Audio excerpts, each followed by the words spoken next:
Hello everyone, this is General Hand Grenade. Welcome to my war room in Prince George, British Columbia.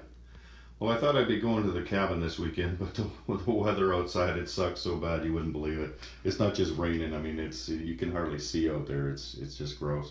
So I thought I'd make a few videos this weekend because I got to get out there and start working on my dock and stuff. And the last video I did, it turned out pretty well. I think I only made one or two mistakes, which isn't too bad for a 2.5 hour video. And people bug me about how long it is. Or Grasshopper and I were talking on the phone about it and laughing. But you know what? I realize that people aren't going to sit down and watch a 2.5 hour video. I get that. I knew that before I made it, as well as before I made any of my other long videos. What I expect though is that people will watch, 20 minutes of it here, and maybe 10 minutes of it there, and 30 minutes of it here, and eventually they will just they will get through it. But I just wanted to have everything to do with naval warfare all in one video, so that you wouldn't have to search around and find different videos looking for what you wanted. You could just have one video that has everything in it. And so I'm going to continue along that theme. I'm going to try to get through the whole game of Axis and Allies eventually, an entire tutorial series. And that was my first one. So my second one I'm going to do on the political situations of the game. I'm going to describe the political situations for each nation, who they're at war with, who they're not at war with, go through their national objectives, talk about neutral territories, explain how they work, and also the Mongolian territory there, talk about how it works. And I'm going to get into that in a minute. I just want to talk about a video that I saw this morning. I'm not going to get into a whole bunch of shout outs during this tutorial series. It's just I'm really happy for this person who put out a video. He's a longtime member of Axis&Allies.org. His name is Kuenstler. And man, you should see this guy's room, his war room. It's just unbelievable. It's like nothing you've ever seen before. He's showed pictures of it before on Axis&Allies.org, but if you haven't seen it before, I encourage you to go see this video. Anyway, this is his first video, and I hope he makes many more. He says he's going to make more. But anyway, his channel is called Kuenstler's Den, and I'll leave a description for that. A link to that in the description box. So please go and see Kuenstler's video and subscribe to him. I'm sure he'll come out with lots of great content. So anyway, let's get into the political situation. I'll just go country by country. Well, I'll describe the overall situation first. So when the game begins, it's 1940, and the Axis powers are Germany and Italy, and over here we have Japan.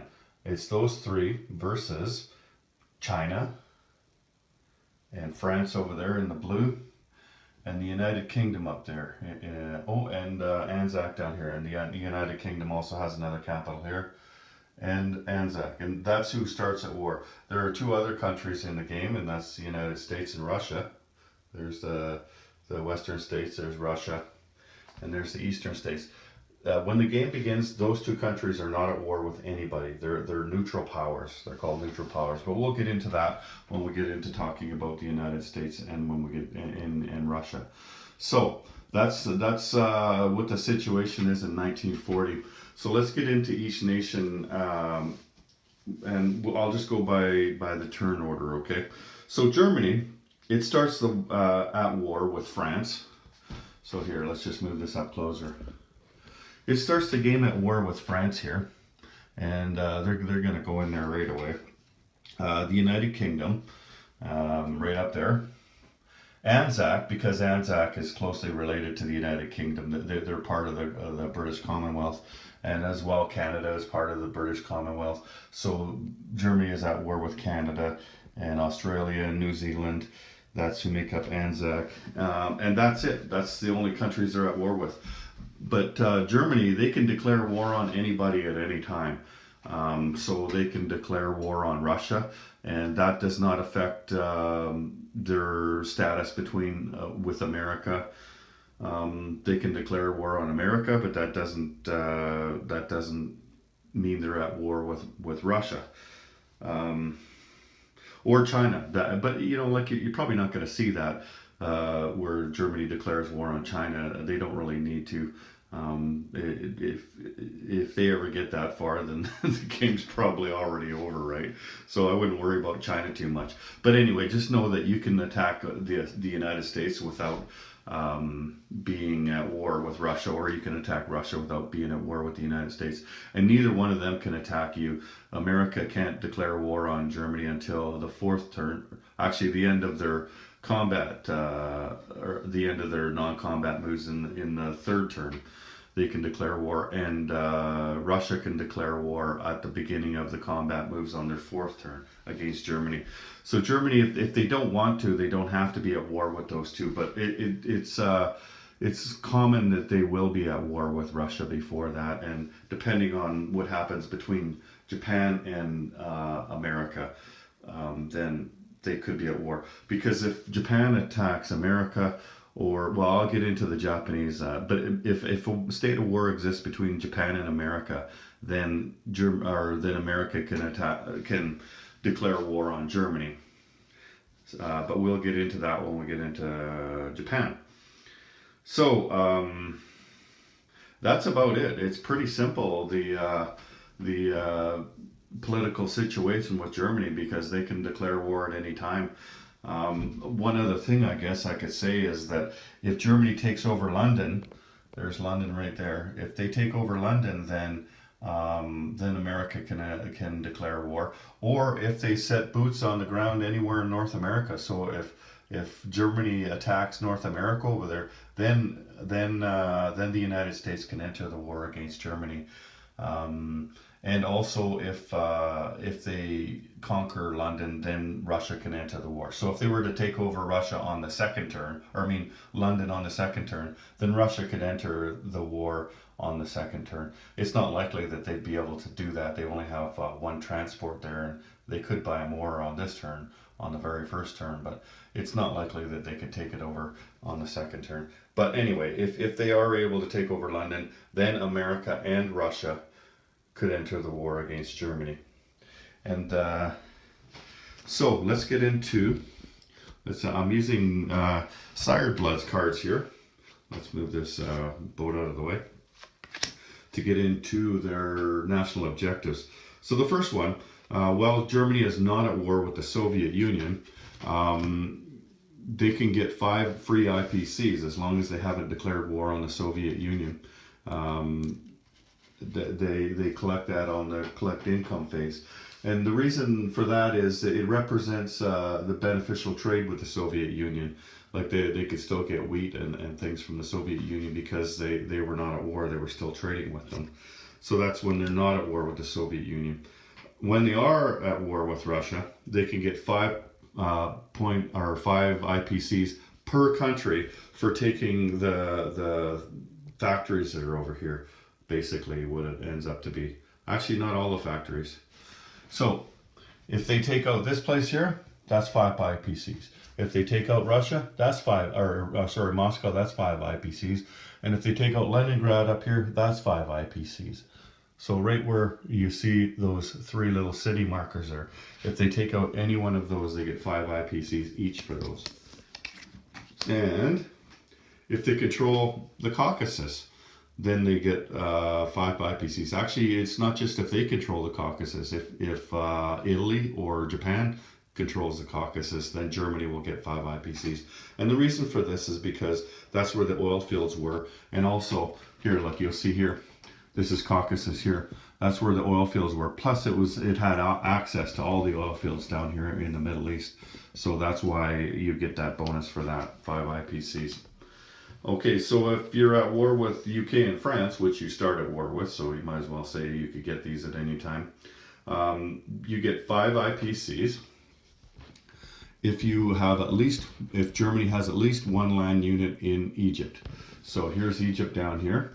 So if Germany has 1 land unit there, even if Italy holds Egypt, all you need to do is get an infantry or a tank or a mechanized, and any kind of land unit you can get down there. Then you will get an extra 5 IPCs for doing that for each turn that you have that and you have that land unit on there. Then there's 5 IPCs if Germany controls Denmark and Norway, while Sweden remains neutral. So let's just take a look at that up there. So if you control this one, which you do already, and Denmark, which you do already, and Sweden remains neutral. Like, I've got these red guys on there to represent the neutral armies on there. If those red guys are on there on my board, then and Germany controls those other two places which they start the game with, then they will get an extra 5 IPCs for that. So that's a pretty easy one for them to hold on to. And then the last one is 2 IPCs per territory if Germany controls Iraq, Persia, and or Northwest Persia. Remember, they don't have to be at war with Russia for this one. They start at war with the UK and France. So that's these territories here. There's Northwest Persia, and they're pro-ally territories. And then there's Iraq, and that's pro-Axis territory. And we'll get into neutral territories later on in the video. But anyway, if Germany controls any one of those, it's 2 IPCs each. So if they had all 3 of them, then that would be 6 IPCs in total. And I believe that that covers it for Germany. I'll be back in a minute with Russia. Okay, so then Russia. Political situation for Russia. Russia's a little bit more complicated than Germany because they are a neutral power.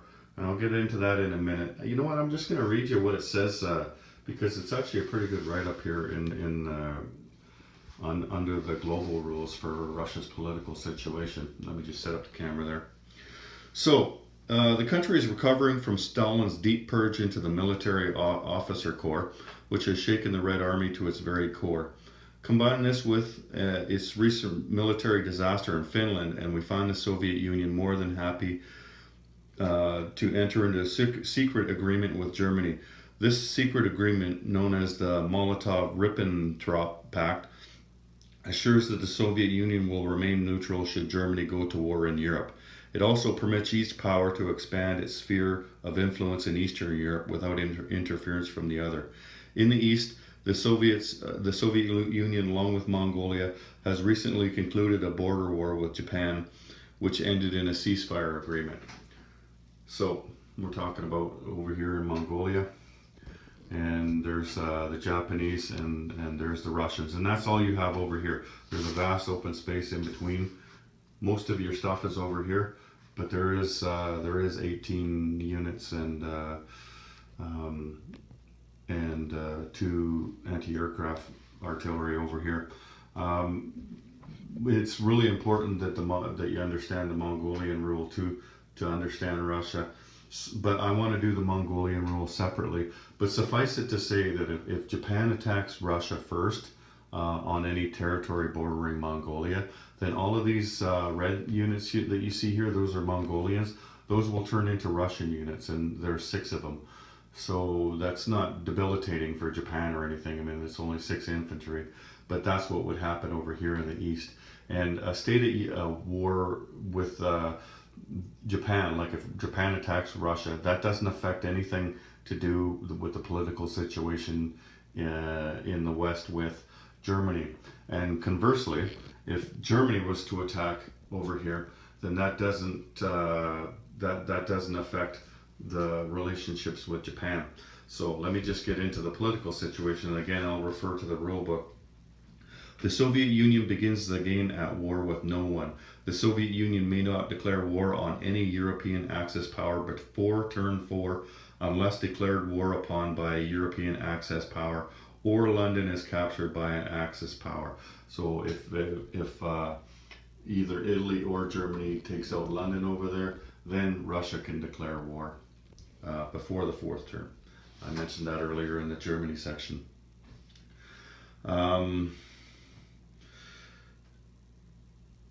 It may declare war on Japan at the beginning of the combat move phase of any turn. So they don't have to wait until the 4th turn to attack Japan. They can attack Japan anytime, but it's unlikely that you would do that. Japan is much stronger than the Soviet Union over here, and so you're lucky if Japan doesn't ever attack you. Japan has got better targets to go after than Russia, and basically you're going to hope that if you're the Russian player that they decide to stick to attacking China and down here to going after Calcutta and Anzac down there and the United States over here. I mean, if they attack the United States, that's the best thing that could happen for Russia, I think. If you're the Russian player, not necessarily in total. If it, like for your side, but it's definitely good for the Russian player if they ignore you. So because most of your high value units are over here. All you have really for attack is infantry over here. Then you're not going to want to attack the Soviet Union. At best, you're going to defend as well as possible if they decide to attack you. Okay, so, again, I'll read the book here. Due to its separate treaties with Germany and Japan, the Soviet Union is in a unique position in its relationship with the Axis powers. As a result, if the Soviet Union is at war with the Axis powers on only one map, it is still under the restrictions of being a neutral power on the other map. In other words, a state of war with Japan lifts those restrictions from the Soviet Union on the Pacific map only, and a state of war with Germany or with Italy lifts those restrictions on the Europe map only. Okay, so and I'm gonna read to you what it says about a neutral power, because this will be true for the Soviet Union and for the United States. So powers not at war with one another. Let's just move the camera back over here to Russia. So, when two powers on opposite sides are not yet at war with one another, they operate under some special conditions and restrictions. So for movement, a power's ships don't block the naval movements of other powers with which it is not at war, and vice versa. They can occupy the same sea zones. So let's just take a look here. Let's say the German boats were over here, and these Russian boats were right here. Now, the German boats could go through here if Russia was not at war, and they could drop units off in Finland. They're fine to do that. Like they could bring this guy up here and put him in Finland, and that would be fine. These Russian boats don't block it. Even if these Russian boats were sitting right here, they could just move there and they could occupy the same space, because it does not block enemy naval movement. So that's part of the movement section. And for combat, a power can't attack a territory controlled by or containing units belonging to a power which is not at war.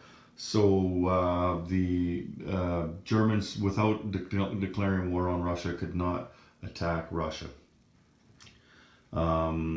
If a power at war attacks a sea zone containing units to both a power with which is already at war and a power with which it's not at war, the latter power units are ignored. So let's just say these Russian units were in here with this.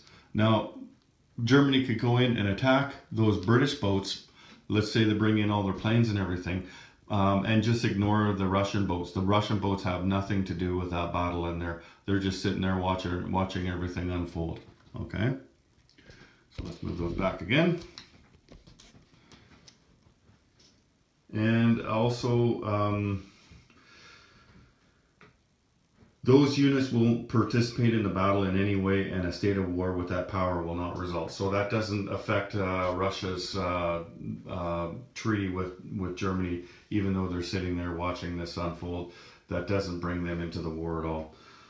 For neutral powers, when a power is not at war with anyone, it is neutral. Powers that begin the game neutral, such as the United States and the Soviet Union, aren't initially part of the Allies or the Axis, so they haven't taken a side yet. The Axis powers are on the opposite side of these neutral powers, but they are not yet considered enemies. So they're like friendly neutrals, but not exactly, okay, for the other allied powers in the game. While a power remains neutral, it operates under even tighter restrictions. A neutral power can't move land or air units into or through neutral territories.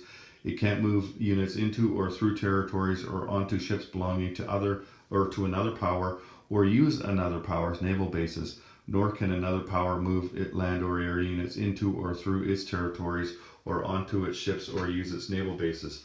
So, unless somebody declares war on the Soviet Union, nobody can move into Russia in any territory, anywhere. So any of these dark brown territories, nobody can move into there, nor can any Russian units move out of there.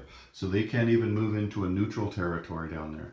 They can't move into Russian territories. They couldn't move into UK territories. They can't move into any Axis or Allies or neutral. They're stuck in Russia. They can't go anywhere. Their boats can move, but that's it. Then they only start with 3 boats. They got that sub down there, and they got those other 2 boats that I was playing with there. So that's about all they can do outside of Russia is move those 3 boats. So that's their political situation. Let's get into their extra bonuses that they can get. Okay, so this one here. They can get 5 IPCs if C-Zone 125 is free of Axis warships, Soviets control Archangel, and no allies or originally controls Soviet territories. So let me show you what that means. So this C-Zone here, where this Russian submarine is, they wouldn't be able to collect this now, even if they were at war. Like, you have to be at war to collect any of their bonuses.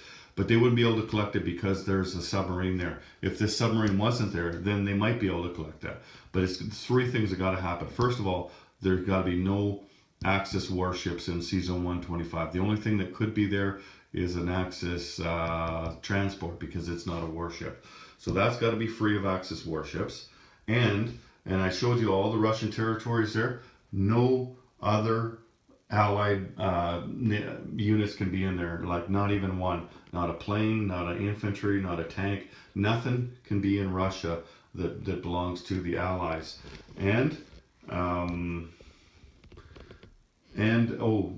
Archangel, where is it here?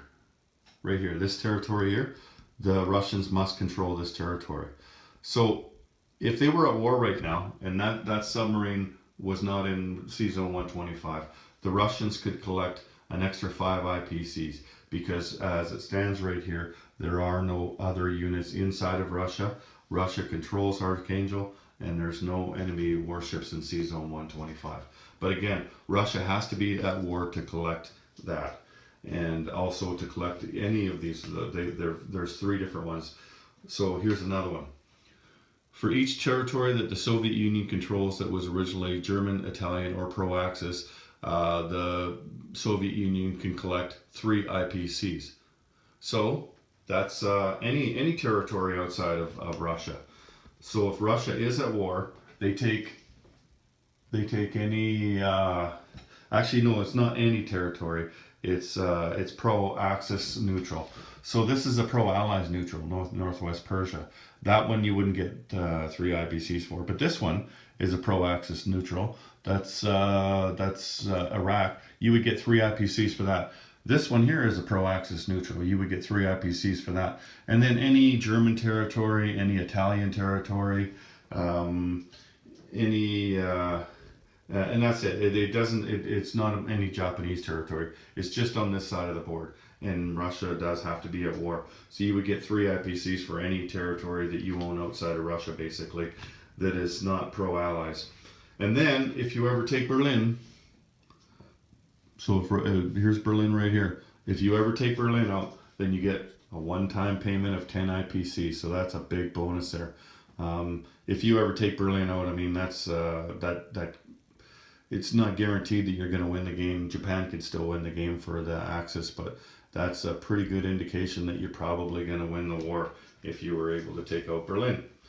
So that is the political situation and the national objectives for the Soviet Union. I'll be back with Japan in a couple of minutes. Japan, the Empire of the Sun.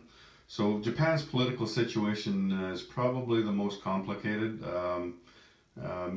While neutral powers like the United States and Russia, they're a bit complicated too, but for a country that begins at war, this is certainly the most complicated. So Japan, it begins at war with China, and that's the only country it's at war with. And you can see Japan has already attacked China down there. They've already taken the coastline of China. And all those green, not up there, that's Mongolia, but those darker green territories, they can attack any one of those without declaring war on anybody. They're already at war with those guys. So, and also, if anybody moves into China other than the Chinese, like let's go over here, if the UK were to move in a guy into China over here like this, they would consider that an act of war, an unprovoked attack, act of war. So they would consider that the UK declaring war on them, and that's a big deal, because if the UK or Anzac declares war on Japan, then Japan is at war with the UK and Anzac without being at war against the United States. If, on the other hand, if Japan were just to attack a British territory, then that would bring the Americans into the war. So then Japan would be at war against Britain and Anzac and the United States and France. They would basically be at war with everybody if they attack any territory, really. Even down here, you see these are Dutch territories. So if they attack a Dutch territory, if they come down here and attack a Dutch territory, then that brings the UK and the United States and Anzac into the war as well. But like I said, though, if the British decide to go up here, or if the Russians, or actually the Russians wouldn't be going into there, because they would need to declare war against Japan first anyway. But if the British go in there, then that's Britain declaring war against China, even though they're just going into or Britain declaring war against Japan, even though they're just going into China. Japan considers that as meddling in their war with China, and so they consider that an unprovoked declaration of war against them. So, and some people think that it's okay to be at war, as the British player, to think it's okay to attack Japan before Japan declares war on them. I don't know. It seems pretty dicey to me, because if you're bringing the Americans into the war with their vast income and everything, or if you're not bringing them into the war with the vast income and you're at war with Japan, then it seems to me Japan's going to keep America out of the war as long as possible, and Germany's going to keep them out of the war as long as possible, just so they can try to kick the crap out of Anzac and Britain before America can help them out. So there's that. Okay, when they're not at war with the United States, they can't move within 2 sea zones of the American mainland, and that's Alaska and the Western United States there. And I misinterpreted this rule for the longest time, because I thought that what it meant was that would be 2 sea zones away. So we're talking 1, 2, like that would be 2 sea zones. That would be 2. That would be 2. But that's not the case. It actually starts here. That's 1, and then that's 2. So you could take the entire Japanese Navy here, bring them down here, and sit them in Pearl Harbor, and the Americans don't consider that a threat whatsoever. And then you could attack here the next turn if the Americans didn't put any blockers up.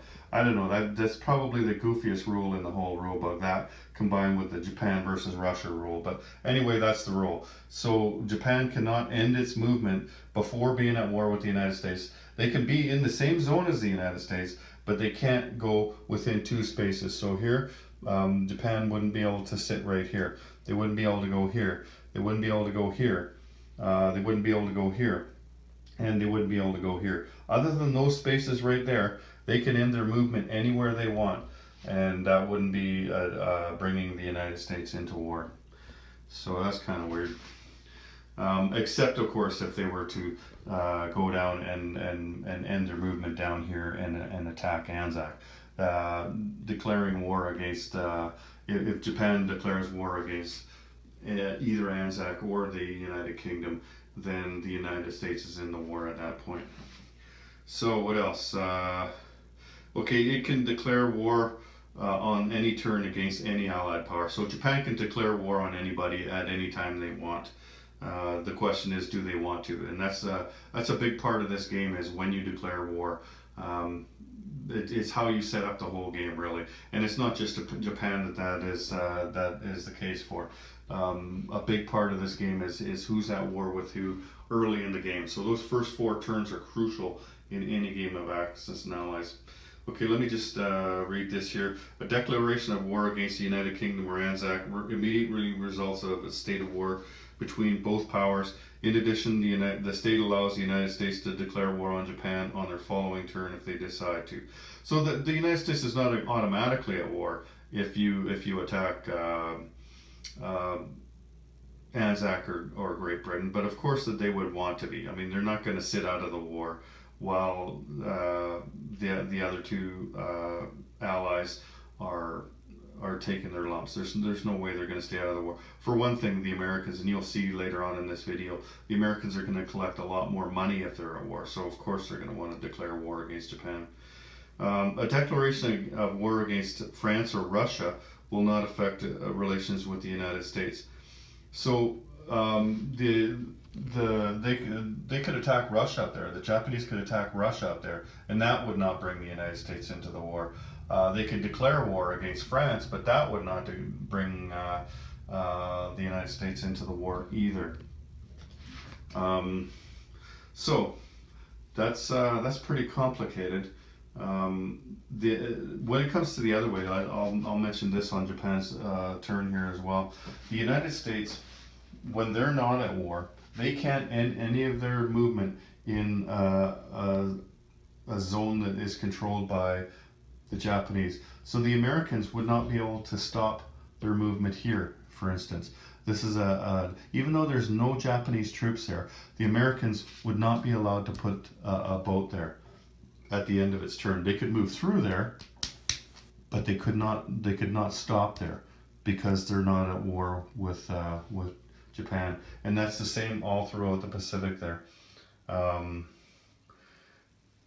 Yeah, so, and like I said, the only restriction Japan has, like they can end their movement in the American zone there, but they just can't go within 2 spaces. So the second sea zone space away from the continental United States.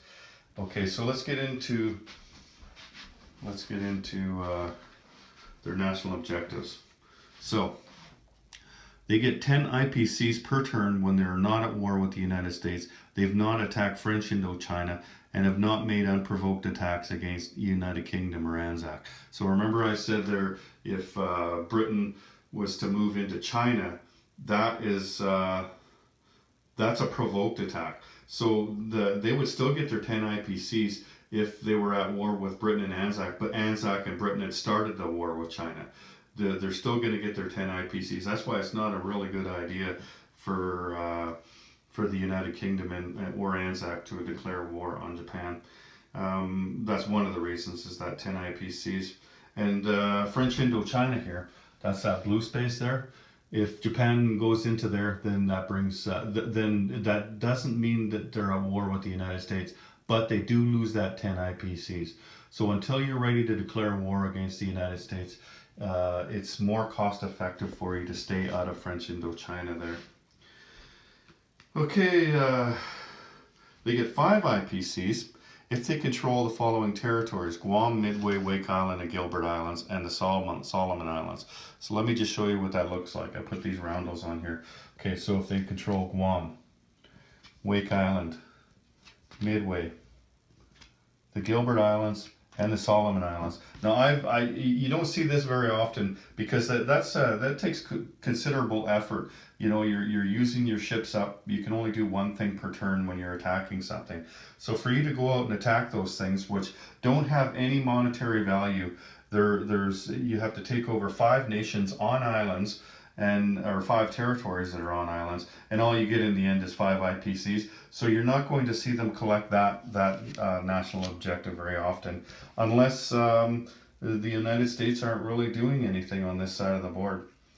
Okay, so another one is you get 5 IPCs per territory if the Axis control Calcutta, Sydney, Honolulu, or San Francisco. So those are 4 victory cities on this side of the board. So here's Honolulu. There's the victory city. If you take over Honolulu, then you get 5 IPCs.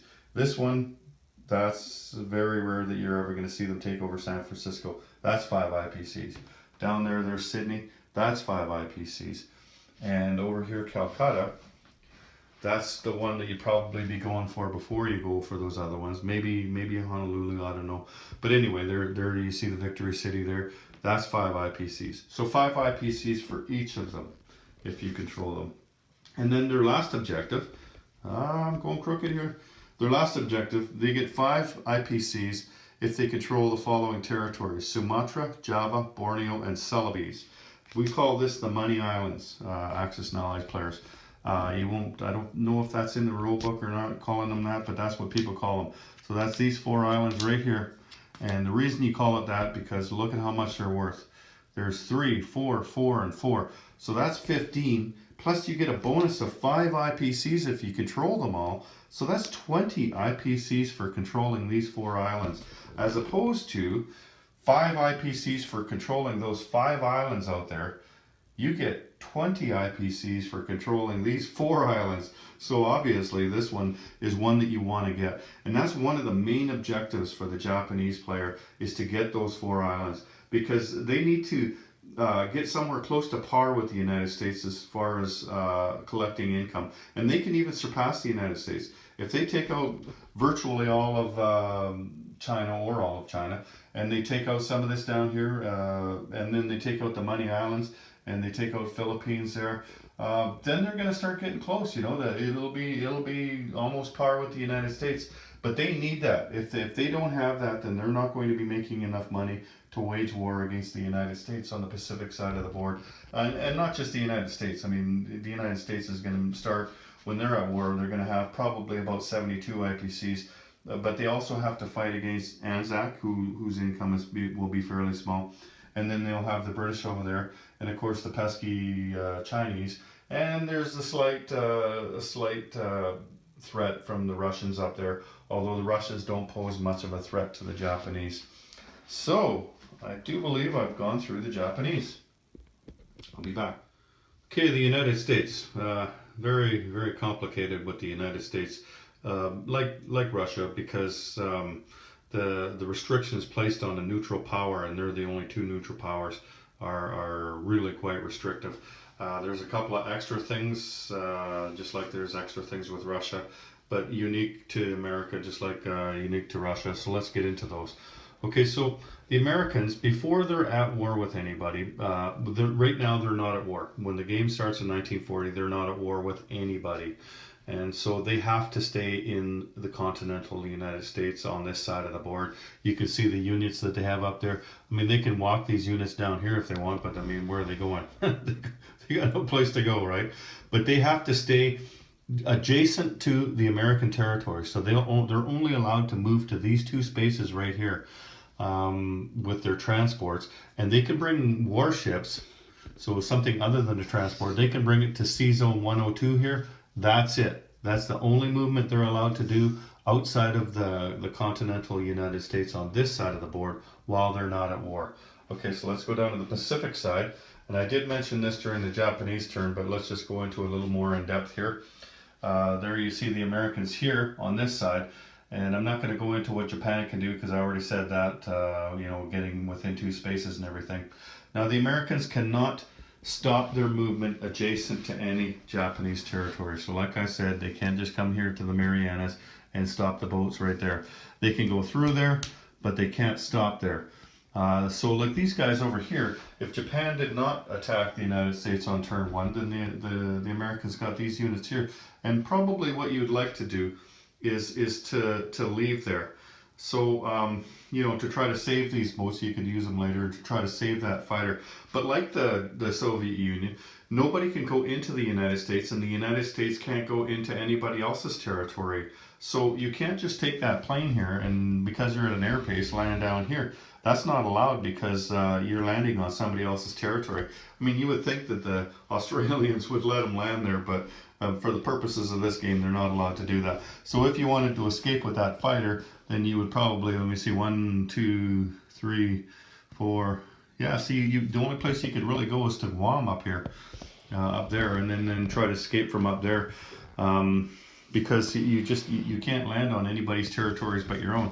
And you have Guam here and you have Wake Island here, but you can't actually reach Wake Island from there. That's 1, 2, 3, 4, 5. Yeah, you can't even reach up there. So that fighter, he's pretty much gonna be staying there in the Philippines until the Japanese come, which will be eventually. I mean, you can try to get him up to Guam and then get him over to Wake Island if you want.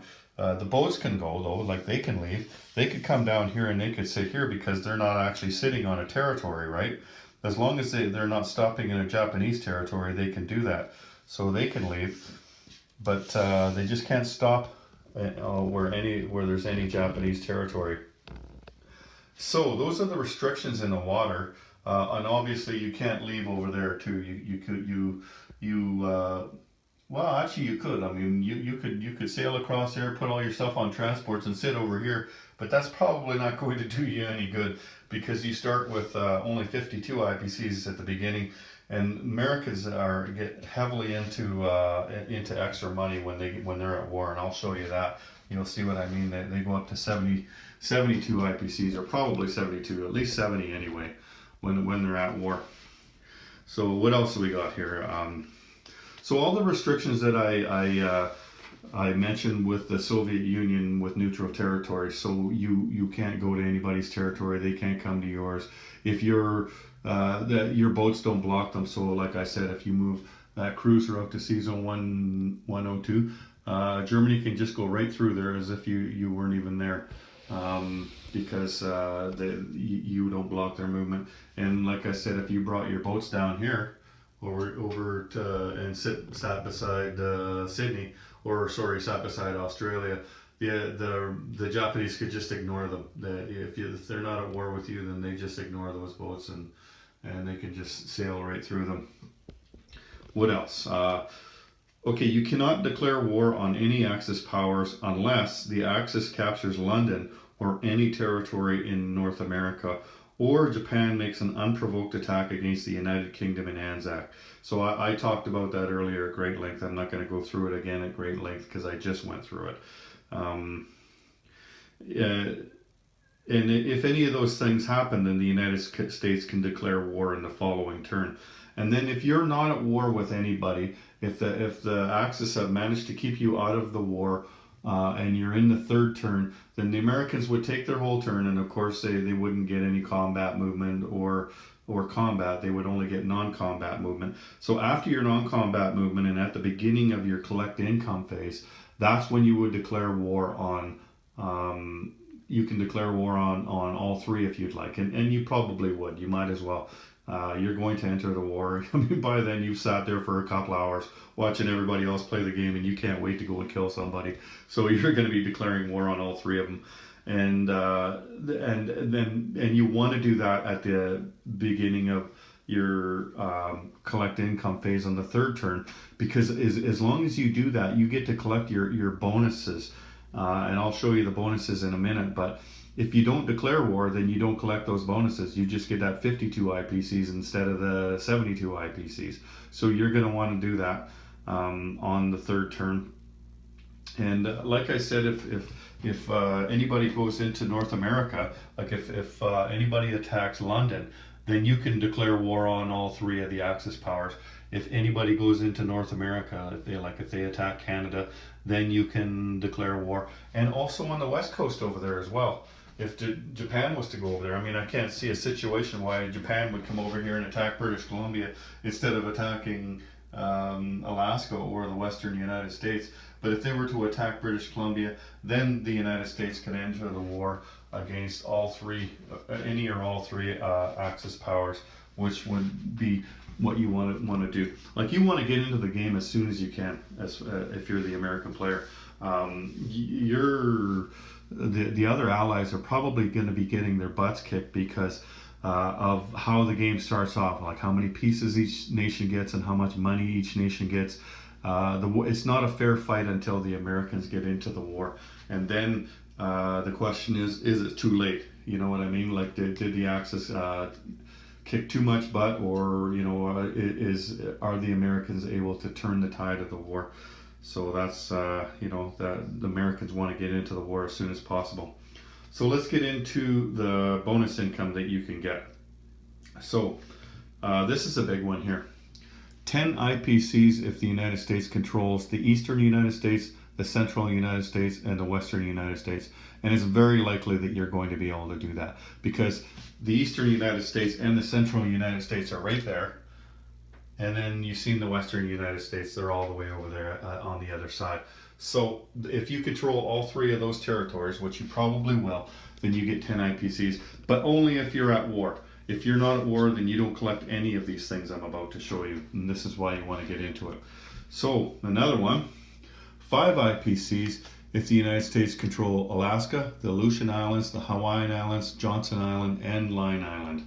And it's likely that you're going to be able to collect that one too, because let's just go take a look at those.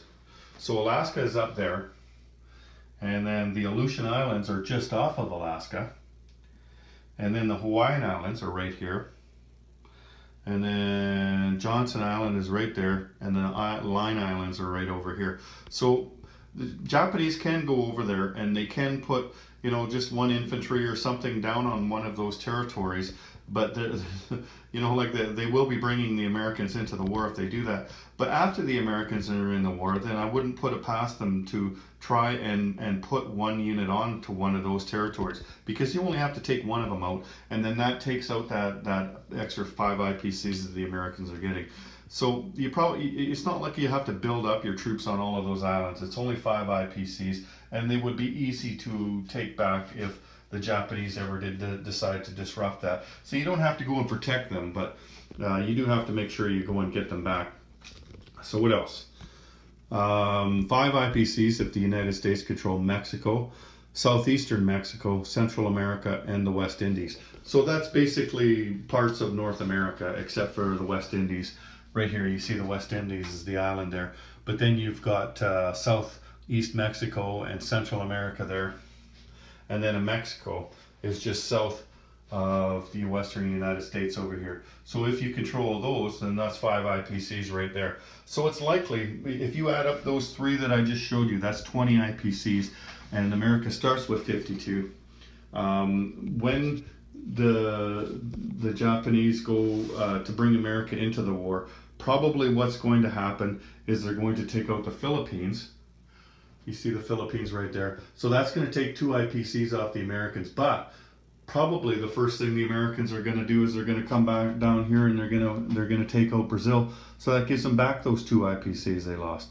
So that brings them back to 52, and then you add up the other ones, the national objectives, those are 20. That's 72 IPCs that the Americans are going to get, and you're going to need that, because you start a long ways. Like I've mentioned before in videos before, this is where the game is played right here. This is where the game is won or lost in the continent of Eurasia and part of Africa. Like Africa has some money down there, and it can be a gateway into Eurasia, but that's where the game is won or lost, is up there in Eurasia. And the Americans need to get over there to have any effect on this game, and they're a long ways away. Like they've got to cross an ocean there, they've got to cross an even bigger ocean over there, so they need those 72 IPCs, and that's why you want to get into the war as soon as possible, so you can start collecting those extra IPCs. Now I showed you the Philippines over there, right? So if you manage to go and take those back, or for some reason Japan didn't take them to begin with, and you're at war, then the United States will get an extra 5 IPCs for controlling the Philippines. So that's the Japanese are going to want to keep that one. And there's only one more, and that's 5 IPCs if the United States has 1 land unit in France. So France will probably get taken out. That's probably the first thing that's going to happen in this game. That's how the game is going to start, is Germany is going to take out France. And it'll take a while, maybe 5, 6, 7, 8 turns. But if the Axis ever come, or sorry, the Allies ever come back, and start taking Western Europe back, then all the Americans need to do is put one land unit into the territory of France, and that's where you see the red city marker there, and the large factory. That's the territory of France. That's where Paris is. So if the Americans have at least one unit there, then they will collect 5 IPCs. And I think I went over everything there for the United States. So we're gonna, actually let's just stay here. China only takes a second, okay? Let me just grab the cards for China. Where are they? There's only 2 cards for China. Let's just go through China too, because that'll only take a second instead of pausing and coming back. So China over there, they are at war with Japan. They cannot declare war on any of the other Axis powers without provocation. And why would they? I mean, they got their hands full with Japan. They're not going to go over there and pick a fight with Germany or Italy. And war between one Axis won't affect relations with another. Again, those are moot points, because they're going to fight with Japan and that's it. And the only thing to do with them as far as war, I had mentioned that earlier during Japanese, when I was talking about the Japanese, if anybody comes into China, any of the Allied powers come into China, then the Japanese are going to consider that an act of war against them, because the Japanese are fighting against China, and they would consider that interference in their war. So that's about the only thing that you need to know about the political situation in China. For the national objective, there's the Burma Road. The Burma Road is Allied controlled. China can also purchase artillery at this time. So you see this little line here. Let's just move these things out of the way. This is the Burma Road here.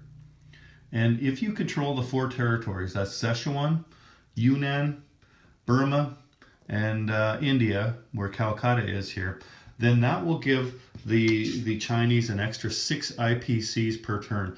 Normally, China can only buy infantry. And you see they start with 1 fighter. That's the Flying Tigers fighter that the Americans gave them.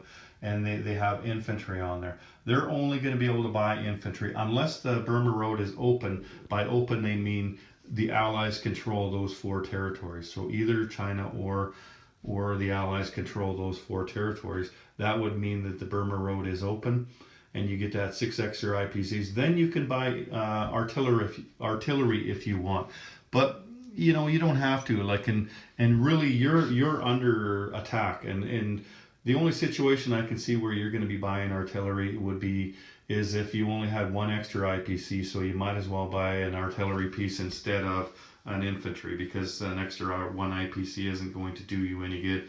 Or it's later in the game and Japan is faltering, and so the Allies have taken to attacking Japan, and so you can go. Now another thing is the only thing China can do as far as moving out, and you're not going to see this very often, they could never go into Russia up there. They can't go down here into India. The only thing they can do is they can go to their originally controlled, their originally controlled territories. So like here, you see this symbol, like this is the Chinese flag here, or Chinese symbol. These ones here, they can go into those territories up there. They're allowed to go into Guangdong here, that's Hong Kong. They're allowed to go into there, but that's the only places they can go is these territories up along the coast here that were Chinese territories before this game began. And Japan took them out before the game began. Like if this game started in, 1938 or 1939, those would still be Chinese territories there. So they're allowed to take those territories back, but that's all they're allowed to do. And it's unlikely that they would do that anyway. Japan's probably going to kick their ass there. So that's the United States and China. The United Kingdom, or Great Britain, or England, we call them by different names in this game and in the real world. So the United Kingdom begins at war with Germany and Italy. So that's the Axis powers in Europe, and they're already at war when the game begins. They are not at war with Japan yet, but they can declare war against Japan at the beginning of the combat phase on any turn, and then they will be at war with Japan. But The British Empire also includes, or the Commonwealth, if you will, also includes Anzac. So any declaration of war by the United Kingdom or Anzac results in a state of war for both sides. So if Britain declares war on Japan, then Anzac is at war with Japan. If Anzac declares war on Japan, then Britain is at war with Japan. And like it's just it's the same with Canada, but Canada already starts with British units on it, so that's pretty easy to figure out. I guess I should probably mention the two capitals too. Britain has two capitals. Here's the Far East Command. That's the capital in Calcutta, or India, if you will. And they collect IPC separately from the capital on the Europe side, London, and you see London up there. So London, they start with 28 IPCs, and down here, these guys start with 17 IPCs. They collect income separately. Even though this is actually on the European side of the board, they lump this in with the Eastern Command, and then British Columbia up there, and the Yukon Territory, that they lump that one in with the European side of the board over there. So anything in North America is considered on the European side of the board, and this territory here is considered on the India side of the board for the United Kingdom. Let me just take a quick look here. Now, if you're doing any purchase and repair in the game, and we'll get into that in another video, then you can you have to make your own separate repairs and purchases. The combat moves, when you go to do combat moves and non-combat moves, then everybody then they're all on the same side. The only reason that you would switch it is just for the money. So when you buy something with the economy here, then you place it on here, or on this side of the board. Like if you had another complex for Great Britain on the Pacific map, then you could place it there. But the European side, that you would have to, with that income, you have to place it on the European side of the board. You couldn't take any other income here and place money anywhere on the Pacific side. So like for instance, there's a miner factory here. You couldn't use the India money to place units there, because the Union of South Africa is on the European side of the board. So that's basically it, is you're separating your purchase and stuff like that. But when you're moving, when you're attacking, I mean, it's all just Britain. These guys can go to the European side of the board, they can stay there. Conversely, the guys from the European side of the board can come over here. The ships can go, like they all move together in the game. It's just the purchasing and the placing of units that they switch them for. Also, if you're playing with research and development rules, if you develop a weapon with either side of the board, then that weapon is good for both capitals. So anyway, that's I thought I should just mention that. Okay, so getting back to the political situation. So we have, I mentioned Money Islands when we were talking about Japan here. Sorry about wiggling the camera. Hopefully I didn't make you sick there. Okay, so on this symbol here is a Dutch symbol. If any of the Axis powers, and it would probably be Japan, but if any of them attack any one of these territories when there's no state of war, then the United Kingdom and Anzac would consider that a unprovoked declaration of war against them. So if Japan came down and took Java, that would be an undeclared or unprovoked declaration of war against the UK and Anzac. And because of that, then the Americans could then declare war on the Japanese. And well, actually they could declare war on everybody at that point. When they declare war, they can just declare war on all three Axis powers. It doesn't matter who attacks them.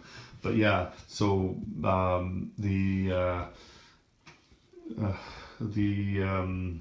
Dutch, they are closely associated with the British, and so Britain is, think of it as Britain is protecting them. So if you attack them, then you attack Britain, and if you attack Britain, then you attack Anzac, and that's just the way it is.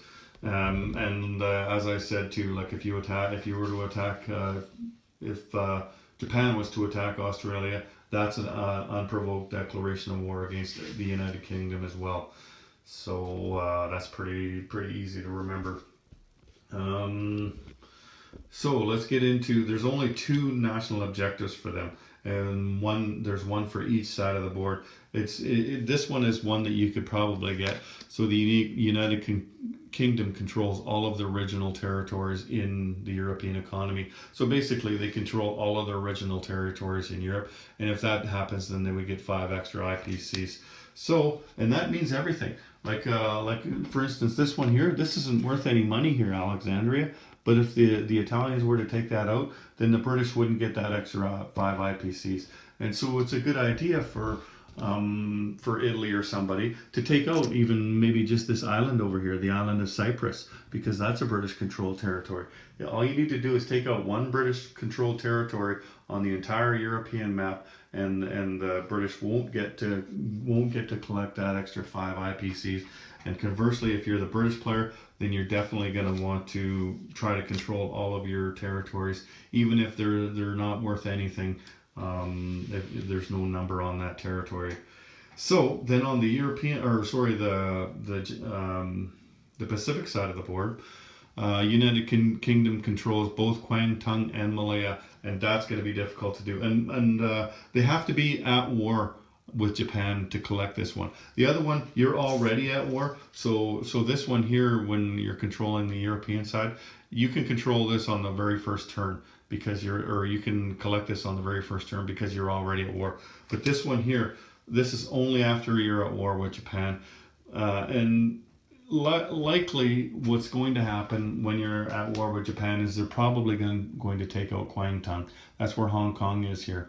They're going to want to take that out. So you probably aren't going to be able to collect that 5 IPCs. And this is Malaya down here. Oops, sorry. This is Malaya down here. So you would need to control this one and this one, and then you get 5 IPCs. Sounds pretty simple, but once you lose that one, it's going to be like that. This is just the start of the game. Japan's going to move all kinds of crap down there, and it's going to be surrounded, and it's likely that you're going to lose that for the rest of the game, unless the Allies come back and they start kicking Japan's butt and they start throwing them off the continent of Asia there. Then you might control that again, but otherwise it's not likely that you will do that. So that's the United Kingdom. The political situation for Italy is pretty simple. I'll just read to you what it says in the book here because it's just one short paragraph and it explains the whole thing. So at the beginning of the game, Italy is at war with France, the United Kingdom, and Anzac. Italy may declare war on the United States, the Soviet Union, or China at the beginning of the combat phase of any of its turns. A state of war between Italy and one of these 3 powers will not affect its relations with the other 2. So really, the political situation with Italy is not important because they're probably not going to move out of the area that they're in. And you see just about all of the Italian units. So there's just a couple down here. So you're basically just going to be fighting with the British to begin the game. Like it would be pretty damn stupid for you to get on a transport there and go over there and attack the United States. Just go poke them in the eye. That's probably not going to happen. So the political situation is not important. About the only thing you want to remember is that you don't want to go up there and attack Russia before Germany's ready to go. You're basically following Germany's lead no matter what you do. Germany's just going to tell you what to do, and that's the way it was in the war, right? Let's face it, that's what it was. So that political situation is pretty simple. So let's just get in. They actually have quite a few national objectives that they can achieve, and so let's just go through them.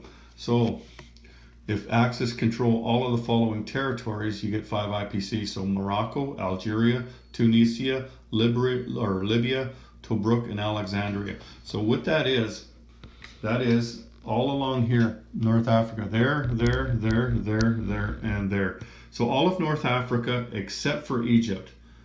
That's all you have to do is control all those territories, and you get an extra 5 IPCs for that. The next one, you get 5 IPCs, and that's not just the Italy owning those. It could be Italy or Germany or Japan. And the same with this one here. If the Axis control at least 3 of the following territories, Gibraltar, southern France, Greece, and Egypt. So what that means, here's southern France here. Now you'll probably be able to get that on the first turn. Gibraltar be a little bit more difficult. That's this little tiny little place over here on the other side, right below Spain. That's the second one. There's Greece over here. That's pro-Allies neutral. And sorry, what was the last one there? Oh, and Egypt. So Egypt is the last one. Remember, Egypt wasn't part of the other national objective, but it is part of this one. So you don't need all 4 of them. You just need 3 of them. Most of the time, if you see them collect that, it's without Egypt. So you see them have either them or Germany have Greece and southern France and Gibraltar, but it could be any combination. Like it could be Gibraltar and Egypt and southern Europe, or like it could be. You don't have to have all 4. You just need 3 of those. I think I'm missing one here. Oh, here, yeah, this one here. 2 per territory if Italy controls Iraq, Persia, and Northwest Persia. Now you remember Germany had a card like this as well, and this is really because of the access to the oil fields in the Middle East. That was a real problem for the Axis powers in all of them actually, not just the ones in Europe, but Japan as well. You need oil in order to run your war machines, and so that was one of the things that the Allies tried to do, is to starve them from that oil, and then they wouldn't be able to use their planes and their tanks and such. So that's here, Northwest Persia, Iraq, and Persia, same ones that the Germans needed to control. So that's 2 IPCs per territory if you do that. And then this one here, this is one that you see quite often. 5 IPCs if no Allied warships are in the Mediterranean Sea. That's Sea Zone 92 to 99. So basically that's right here, Sea Zone 92, and this is Sea Zone 99 right here. It doesn't include Sea Zone 100. This is not part of the Mediterranean, okay? So all of these sea zones in here, if there are no Axis warships, there can be a transport in there, an Axis transport, that doesn't count, just an Axis warship. So we're talking battleships, cruisers, and aircraft carriers, submarines, destroyers. If there's even one from France or Great Britain or America, then they won't collect that 5 IPCs. But if there are no Allied warships in there, then they will get those 5 IPCs. And that's pretty common. You see that quite often. Not just because of the Italians in there, like that's one of their objectives, is to clear the Mediterranean, not just so they can get that 5 IPCs, but also so they can take away any threat, because their capital is right here where you see this Victory City. That's Rome right there, and they need to keep people away from their capital. It doesn't matter what nation you are in this game, you can't lose your capital. If you lose your capital, you lose your money, you lose your ability to put any more units on.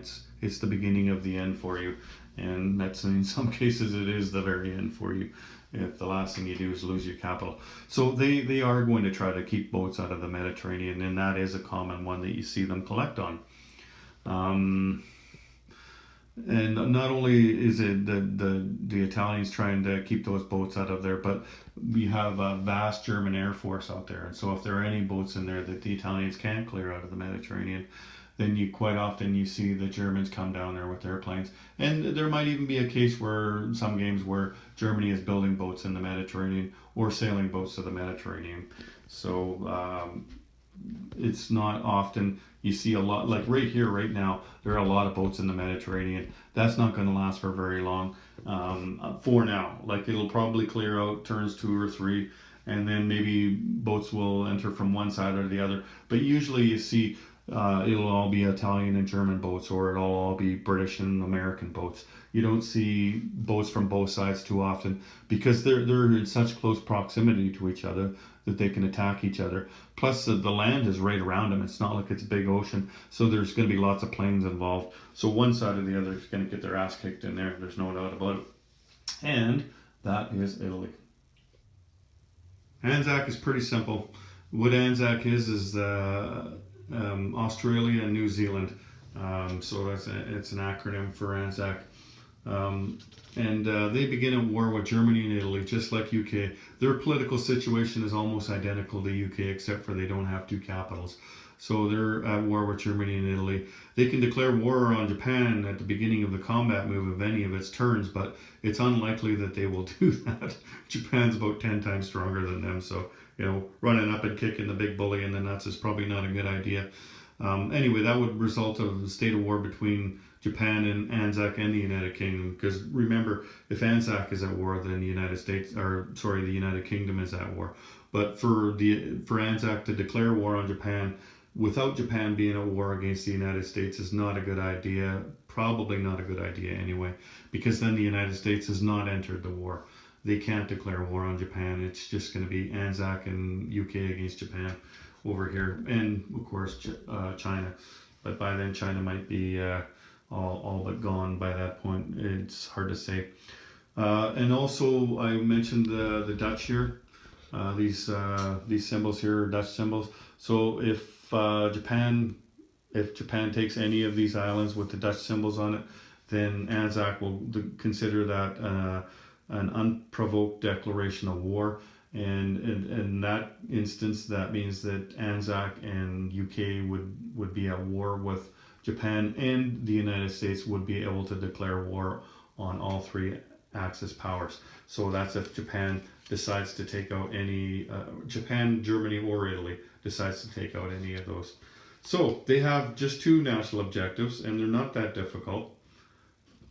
So this one is one you see quite often that they'll get. They get 5 IPCs if the Allies, not the Dutch, control Dutch New Guinea, New Britain, and the Solomon Islands. So those are right here. There's Dutch New Guinea, New Britain, and the Solomon Islands. You only need to control those 4 territories. So basically all you need to do is bring a transport up here and bring a dude over here and make that part of Anzac, like you would put one of your roundels on here, and that's all you need to do. Is just take those, and then you get an extra 5 IPCs. And the other one, 5 IPCs, if the Allies control Malaya and Anzac controls all of the original territories. You see all the original territories right here in this camera view. There's over here in the far side, on the far right, that's New Zealand, and of course there's this whole continent of Australia, and then there's New Guinea and New Britain. And that's it. That's all you need to do is control those and control Malaya here. Now Malaya is under British control. Now you don't have to control Malaya. Like Britain can control Malaya, that's fine. The Americans could control Malaya, that's fine too. As long as they're in Allied hands, Malaya, then, and you have all your originally controlled territories, then you get those 5 IPCs. That's not as likely to happen as the other one, where you take Dutch New Guinea. And just because Japan has a lot to do, they're worried about the Americans up there, and one of their main goals is taking out Calcutta. Then there's China there, and there's Russia there. Just like I mentioned earlier with Russia, if you're Anzac, you want to walk as quietly as possible so that Japan doesn't really see you as a threat. Because Japan could come down here and they could take that whole continent of Australia pretty darn easily. If they decided, I'm going to go and attack Anzac before I do anything, before I attack anybody else, then they could take you out no problem. So you basically want to just, stick to yourself and keep as quiet as possible.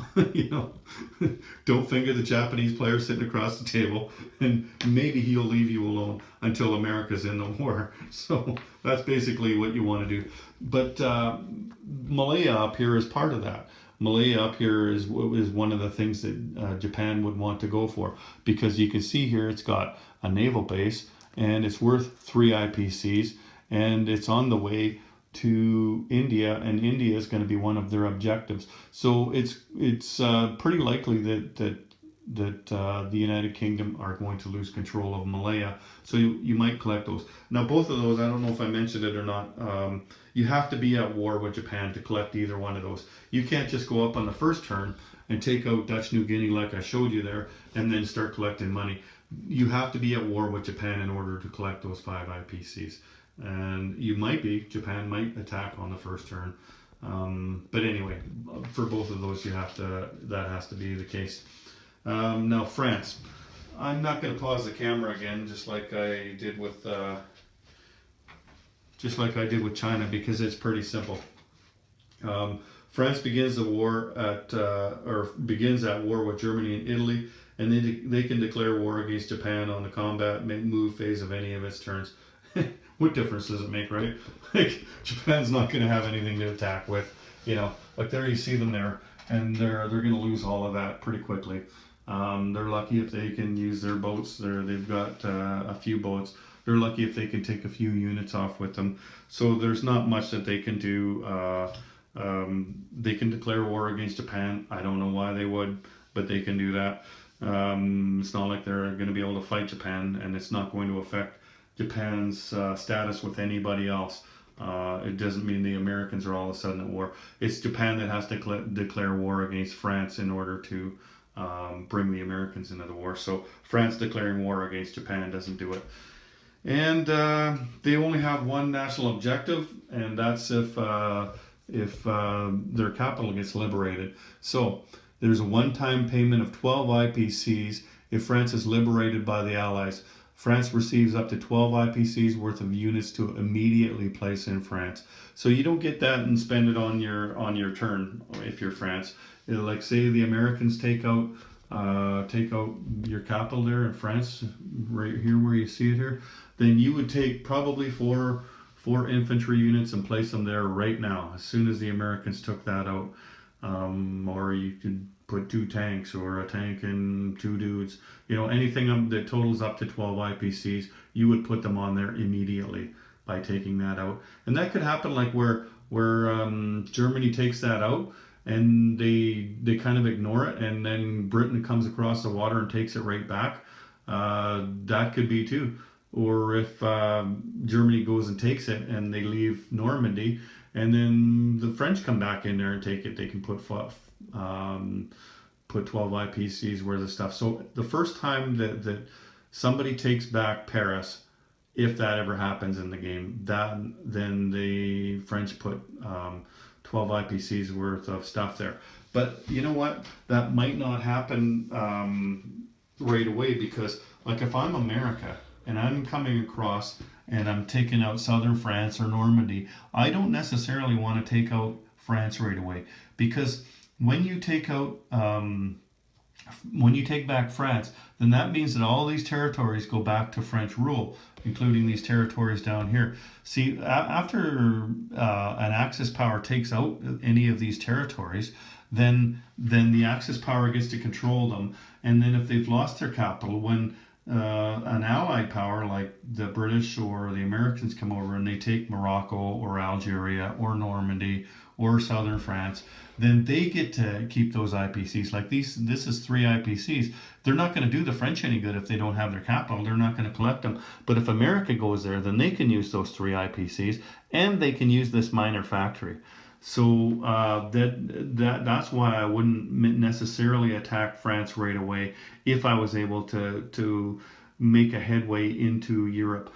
I might wait until I get a good foothold in Europe. And I'm sure that France is going to be able to survive past the next turn when I do take the territory of France, because it would be nice not to have to sail those units across there, those 3 units. Like, say if America had southern France and Normandy, and France was still part of the Germans or the Italians, then you could put 3 units there and 3 units there, and they could be any 3 units you want. You could put infantry, artillery, tanks, planes. You could put anything there you want, as long as France doesn't have its capital. So that's something that you need to be mindful of when you go and take back France, the territory of France where Paris is. Then those territories are automatically going to go back to French rule, as will any French territory around, like these ones, and you have Syria there, and you have French Indochina here. That's all the territories really they have. I mean, there's French Guyana, but it's not worth anything, so it doesn't matter whether you take it or not, right? I don't see Germany going down and taking French Guyana. Anyway, that's the political situation for the nations that are in the game. And I'm going to come right back and talk to you about the neutral powers, because they are all also in this game. Neutral territories. So there are 3 different kinds of neutral territories. You see some neutral territories down there. There's Spain and Portugal. Up there, Sweden and Finland. There's 3 neutral territories in the Balkans there, and Turkey across the water, and lots of neutral territories in the Middle East there. The only neutral territories on the Pacific side of the map are Mongolia. And Mongolia is a separate rule. We'll get into that after we go through the rules on neutral territories. So there are 3 different kinds of neutral territories. There's pro-allies, pro-axis, and strict neutrals. First of all, strict neutrals. Now here, when you look at this, and they're easy to see the difference. Like here you see it's written here pro-allies. Over here this says pro-axis. And down here it doesn't say anything as far as pro-axis or pro-allies. That's one way to tell.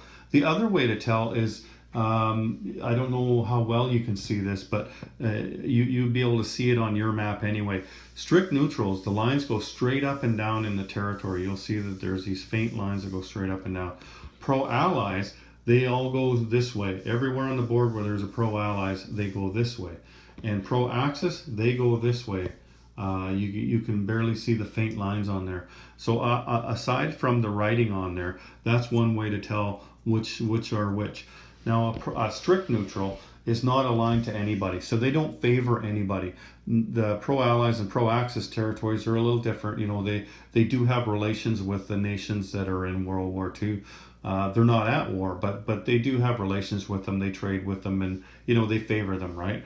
But a strict neutral has nothing to do with anybody, or mostly nothing to do.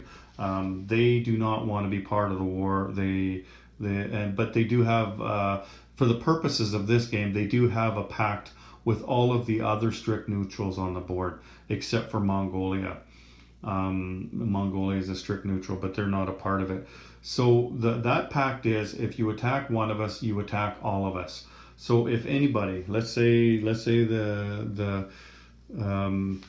Italians decided to attack Saudi Arabia, they've attacked a strict neutral. What happens then is that all of the strict neutrals on the board become pro-allies. They don't all of a sudden become allied territories, they just become pro-allies. And that's a really, really big deal. Some people think it's a cool idea and a strategy to attack strict neutrals, and they try to attack 2 or 3 or 4 of the major ones to begin with. Turkey is popular to attack, Sweden, Spain, but I don't think it's a very good idea. But that's just me. You know, there's 2 schools of thought. I think most people are of the mind that attacking strict neutrals is not a good idea, but some people, I think they just like to try to different strategies, because there's only so many strategies to this game, and so I understand why they do that. For one thing, like you look at Turkey here. Turkey is a strict neutral. You could walk across this water here, and so that's a way to get into Europe, or a way to get out of Europe into the Middle East. And as we went through before, the Middle East is pretty major as far as IPCs go, because even though like this one's only worth 2 and this one's only worth 2, there's bonuses for Italy and for Germany for gaining those IPCs, and so it's incumbent upon them to try to get into the Middle East, and it's incumbent upon the Allies to try to keep them from getting to the Middle East and access to those oil reserves. So that's why Turkey is a strict neutral that is probably the most common that people might want to attack.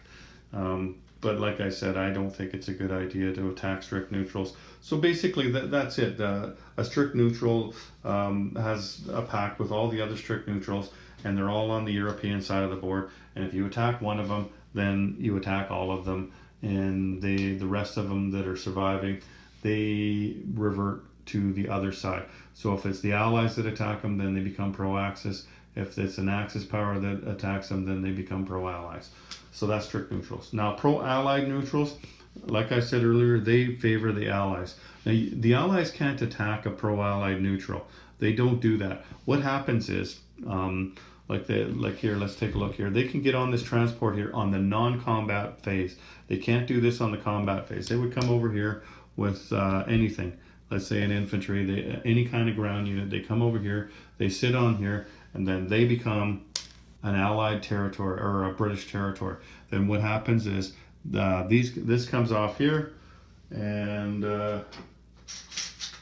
you would replace that with a chip, and then you would place this British guy on top of here. So now there are three British infantry on that territory. But again, you can't attack that. That's a non-combat movement because they're a friendly power, or they're a friendly neutral territory to the Allies, and they are an Allied the UK are part of the Allies. So that's what would happen. That's how you add those to your income, and that's how you add those territories. On the other hand, if you were to go to the same thing, and go to Iraq here is a pro-Axis territory, so that would make them an unfriendly neutral. So same thing, these guys come up here on that transport, and they wouldn't want to come with more than that, because you can see there's 3 units here, 3 infantry, and they would want to come with even more than that. Like there's this thing over here. He can go 2 spaces, so he would go up here. You might want to bring some planes in there. You know, if you were to, that's a combat move. That's not non-combat. The last one I showed you with a friendly neutral, that's non-combat. This is a combat move. So these guys are going to have to fight these guys. They don't just pick them up like they were a friendly neutral. So they would have to fight them. And then if they won that fight, then they would put their pie on and they would take that out. And you know, they would probably lose a couple of units in the process doing that. So they would add that 2 IPCs to the UK income, and now it's a UK territory. So walking over and taking that is these guys become part of you, and that's a friendly neutral, and that's non-combat. Taking out unfriendly neutral, that's a combat move. And then there's one other thing that you need to know, and this is kind of weird, but excuse me. Let's just take these back and put them back. And put this guy back. So you cannot blitz through a friendly neutral territory. Let me just put this back. So let's say you have a tank here. Let's put this tank on Western India. Now this is a pro-Allies territory, and this is a pro-Allies territory. So you can't, on your non-combat movement, take this tank and go 2 spaces like this and take both territories. That's not allowed. And the reason for that is if you're going to add pro-Allies neutral territory to your nation, you have to go there and you have to make speeches and you have to shake hands and you have to make friends and you have to convince them to become an Allied territory. So you wouldn't be able to go 2 spaces in one turn. What you would do is you would come up here with this guy on your non-combat move, and then you would take that. And then, like, say this was here on the next turn, then you could go through there, and you could make that into UK territory. You just can't blitz through. But on the other hand, you can blitz through a pro-Axis territory. Let's say these guys weren't there.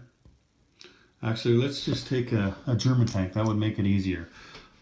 You see right here, this is a pro-Allies territory here, right?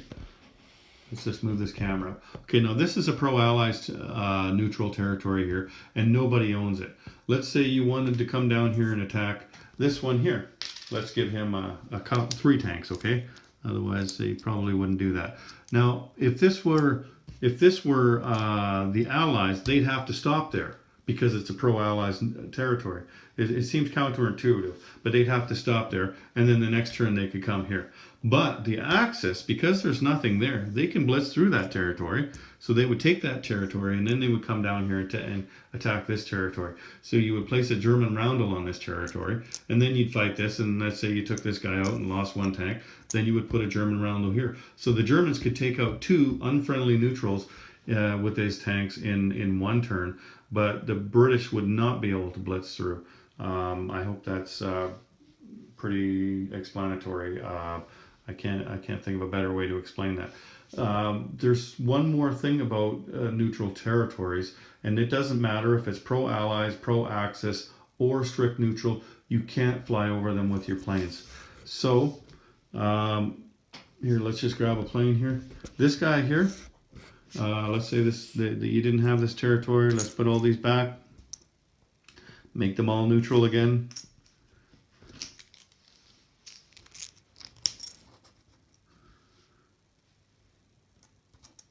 Take this out of here. Now this plane here, he starts on India. He could not fly 1, 2, 3, 4, 5. He can't do that. Because even though these are pro-Allies territories, they're still not part of the UK. You still need their permission to fly over them. So you can't fly over those territories. Whether they're pro-Allies or pro-Axis or strict neutral, you can't fly over a neutral territory ever in this game. What you have to do, you have to go around. So he could, if he wanted to, say, attack this pro-Axis territory, he'd have to fly into the water here, 1, 2, and then fly into here, 3. And then, you know, he would move his other units in there and attack that pro-Allies neutral territory. And also, because this isn't your territory here, to begin the turn, you couldn't, like I was showing you earlier, you couldn't come over with a transport and put a guy there and make this British territory and then land your plane there. Because you didn't own that at the start of your turn. You have to wait, like this would have to be there at the start of your turn. Okay, now here comes your next turn. Then you could land a plane in that territory because you owned it at the start of your turn. And that's the same if it's a neutral territory or if it's, somebody else's territory on the other side. Like if the British were attacking over here. Like let's say they took out Tobruk, they wouldn't be able to land their planes there. But they could land their planes there next turn if they still own Tobruk. They just have to have it at the start of their turn. So that's neutral territories. Strict neutrals, they don't belong to anybody and they're not friendly to anybody. And you attack one, you attack them all. Friendly neutral territories, you can't attack them. You can only, I call it annexing them. You can only annex them on your non-combat move, and you would get any standing army that is in there. And unfriendly neutrals, you have to attack them. It has to be a combat move. You have to fight any standing army that's in there. And that's neutral territories. We'll come back and talk about Mongolia in a minute. The Mongolian rule. You see this territory here, this is Mongolia. This is a strict neutral territory. I just finished going through neutral territories before, and I said if any of those strict neutral territories are attacked, then all of the other strict neutrals will become pro-Axis or pro-Allies. They'll become part of the other side that didn't attack one of those strict neutrals. That's not the case for this strict neutral though. Like all of these territories here that are in Mongolia, they don't give a living crap about what happens over on the European side of the board. Although, if Japan were to attack any Mongolian territory, then that will be counted as attacking a strict neutral, and then all those strict neutrals that are on the European side of the board, they will become pro-Allies. Now, if Russia attacks them, then that doesn't do it. It's only if Japan attacks them. These territories will never become. They will never become. Actually, yeah, only these territories could become pro-Axis in the same manner as the other ones. Like if the Russians were to attack Mongolia, then they might be able to take this one out here, right? But all of these other ones would become pro-Axis, and so all Japan would have to do is just step in there on a non-combat move, and they would get that for free. But that's about the only case that happens. All the other strict neutrals do not revert to pro-Axis pro-Axis. Only the Mongolian territories would become pro-Axis. Okay, so that's one thing, is attacking Mongolia. The other thing is attacking each other. Mongolia cares about what happens on its borders. So if the Russians attack the Japanese first, like if they do an unprovoked declaration of war against any originally controlled Japanese territory, so there or Korea, then these will never become pro-Russian territories. They will just remain as strict neutral territories for the rest of the game. That's if Russia attacks first. On the other hand, if Japan attacks Russia first in any territory that borders Mongolia, so that could be Amur, that could be this territory. I'm not going to say the names of these territories. Some of them are hard to pronounce. That could be this territory, that could be this territory, or this one, or even these Chinese territories down there. Any territory where they attack the Russians that borders Mongolia, then the Mongolians are going to care about that, and then that means that they're all going to become Russian territories. Not pro allies. They will become Russian territories at the end of the Japanese combat term.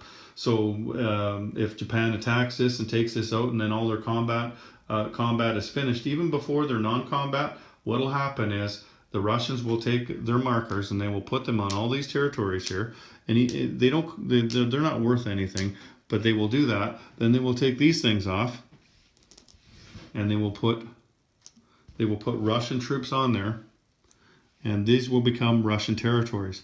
That's if Japan attacks Russia on any of the borders here, anything that borders Mongolia.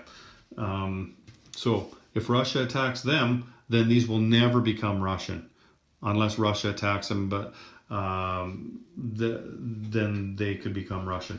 But they will never become pro-Axis unless Russia attacks first. So if they attack them, then they become pro-Axis. Then the Japanese just have to walk in and pick them up, and they will not turn all the other strict neutrals on the board against them, or against the Axis powers. So that's the sum and total of what the Mongolian rule is. It's basically a pact between the Mongolians and the Russians, and it has to do with what happened before this game started in 1940. It has to do with what happened in 1939 with that border war that took place down over here. They became friends, and they just made a pact. If anybody attacks us along our borders, then you attack them back. But of course, you're not going to do that if Russia decided to attack first, right? Like as long as Russia is behaving themselves, then the Mongolians are not going to get involved. Anyway, that's the Mongolian rule. And that's my video on the political situation for Global 1940. It's a very complicated game as far as the political situation goes. You'll find it becomes a lot easier once you get into the fourth round, and or maybe even before that, depends on if everybody's at war. But once everybody's at war, then it becomes a much simpler game. It tries to get you to follow the path of the war through various means, and one of the main ones is the political situation. It doesn't just allow Russia to attack Germany right off the bat unless Germany attacks Russia first. You know, it keeps the Americans out of the war as long as the Japanese are not attacking them, and as long as London is still in the game, and as long as nobody's attacking North America, then the Americans are staying out of the game. You know, like it tries to steer you in the direction to follow the path of the war, but you don't have to follow that path. You know, like you can declare war whenever it is that you're allowed to declare war. You can follow your own path, and then once the fourth turn comes along and America enters the war and the Russians enter the war, if they haven't already, and the Russians probably would have already, then it's just a normal game after that. You know, except for when it comes to the neutral territories, those rules will still apply as I explained them.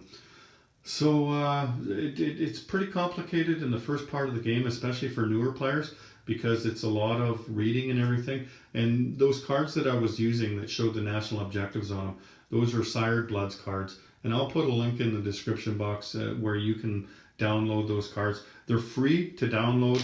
It costs you the money to get them printed off at your local print shop. Those cards are excellent if if you're teaching newer players how to play the game, because it is a complicated situation. And so like these are the cards that I showed you, right? But he's also got other cards that like the research and development and how submarines work and anti-aircraft and bombing raids and transports and scrambling and amphibious assaults.